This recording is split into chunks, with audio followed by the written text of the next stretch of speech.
Hello everyone, I am Dr. Anshu Mittal. I am a gynecologist and obstetrician working at Raman Hospital in Ludhiana for last 20 years.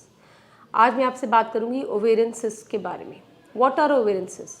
जैसा कि हम जानते हैं uterus होता है, उसके साइड पे 2 ट्यूब्स और 2 ओवरीज यानी कि अंडेदानी होती है. ये ओवरीज हर मंथ एक एग बनाती हैं जो कि रिलीज़ होता है और उसको हम ओवुलेशन कहते हैं. इसमें कभी कभी सिस्ट बन जाती है, वो मोस्टली फ्लूइड की होती है. वो फ्लूइड सिंपल वाटरी भी हो सकता है, ब्लड भी हो सकता है या कुछ और मटेरियल भी हो सकता है. इसी के बेसिस पे उनको अलग अलग तरह की सिस्ट को नाम दिया गया है. सिस्ट मतलब फ्लूइड कलेक्शन, वो एक ओवरी के कैप्सूल में फ्लूइड कलेक्शन हो जाती है, उसको हम ओवेरियन सिस्ट कहते हैं.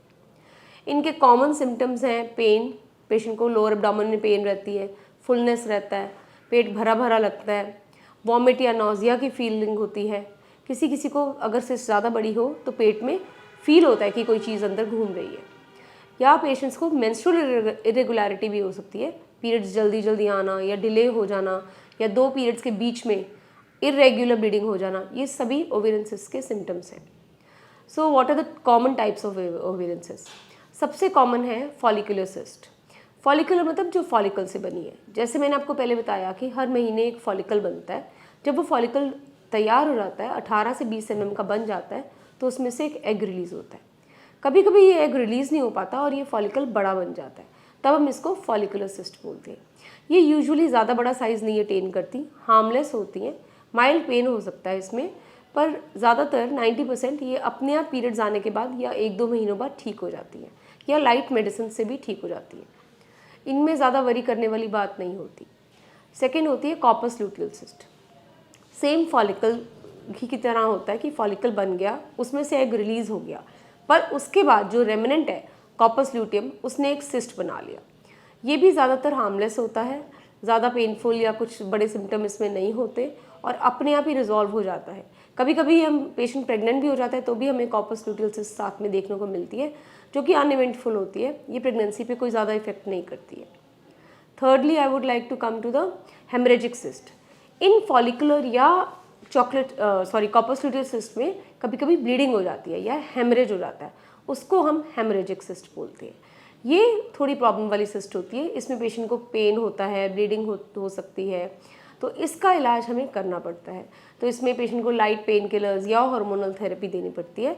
मोस्ट ऑफ द टाइम्स ये भी मेडिसिन से ठीक हो जाती है. रेयरली इसमें दूरबीन द्वारा सर्जरी की जाती है. The fourth cyst is chocolate cyst. इसको चॉकलेट सिस्ट इसलिए बोलते हैं क्योंकि इन सिस्ट के अंदर dark liquid chocolate type material होता है. ये मोस्टली एक कंडीशन होती है एंडोमेट्रियोसिस, उसमें पाई जाती है, जिसमें कि यूट्रस की लाइनिंग यूट्रस के बाहर ग्रो करना शुरू हो जाती है, यूट्रस की सरफेस पे, ट्यूब्स पे, ओवरीज में. ये एक ज़िद्दी और रिकरेंट बीमारी है. ये सिस्ट का ट्रीटमेंट भी थोड़ा मुश्किल होता है और ये ट्रीटमेंट के बावजूद रिकर भी कर सकती हैं. साथ ही इसमें पेशेंट को सिम्टम्स ज़्यादा होते हैं, जैसे पेन होना, सिवियर पेनफुल पीरियड्स होना, इरेगुलर ब्लीडिंग होना, स्टूल पास करते हुए पेन होना, कंसीव करने में दिक्कत होना.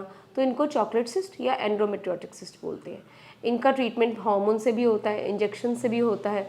मोस्टली इनमें सर्जरी करनी पड़ती है, but as I told you usually patients young होते हैं, हमें ओवरी कंजर्व करनी पड़ती है, तो इनका रिकरेंस रेट काफ़ी हाई होता है. ये एक अलग में ही इंपॉर्टेंट टॉपिक है जो मैं आगे किसी और वीडियो में कवर करूँगी. The other types common cyst is dermoid cyst. Dermoid side एक तरह का बिनाइन ट्यूमर है. इसमें सिस्ट के मतलब क्लियर लिक्विड नहीं होता, डर्टी लिक्विड होता है with some other tissues, like कभी उसमें छोटे से बाल होते हैं, टूथ होता है. ये मेडिसिन से ट्रीट नहीं होता. डर्मोइड सिस्ट को सर्जरी द्वारा निकाला जाता है. मोस्टली लैप्रोस्कोपी हो पाती है. लास्टली जिस पे मैं आना चाहूँगी वो है कैंसरस ट्यूमर्स ऑफ ओवरी. ये ज़्यादातर जो है लेट एज में होते हैं, मेनोपॉजल एज में या उसके बाद. कभी कभी 2 यंग पेशेंट्स में भी पाए जाते हैं. इनका अलग वर्कअप होता है. इसमें सिम्टम्स ज़्यादा होते हैं या कभी कभी मोस्टली जो ओवेरियन ट्यूमर है हमें लेट स्टेज में मिलते हैं, जबकि ये थोड़ा बड़े हो चुके होते हैं या पेट में पानी इकट्ठा हो चुका होता है. तो इनका अलग वर्कअप होता है, जैसे पेशेंट के सिम्टम्स देखना, पेशेंट का इंटरनल चेकअप करना, फिर पेशेंट का अल्ट्रासाउंड या CT MRI करवाया जाता है. इसका एक मार्कर टेस्ट होता है, ट्यूमर मार्कर टेस्ट, जो कि CA-125 है, जो हम ब्लड से करते हैं. ये हमारा एक बहुत इंपॉर्टेंट मार्कर है जो डिफ्रेंशिएट करता है कि ट्यूमर कैंसरस है या नॉन कैंसरस है. कैंसरस सिस्ट का ट्रीटमेंट मोस्टली सर्जरी, विद और विदाउट कीमोथेरेपी, रेडिएशन, ये सब होता है। ये एक बड़ा टॉपिक है और एक अलग सा टॉपिक है, इसका वीडियो मैं बाद में आपके साथ शेयर करूँगी। सो आज मैंने आपको ब्रॉडली ओवेरियन सिस्ट सिंपल और कॉम्प्लेक्स के बारे में बताया है। आई होप ये वीडियो आपको हेल्प करेगा।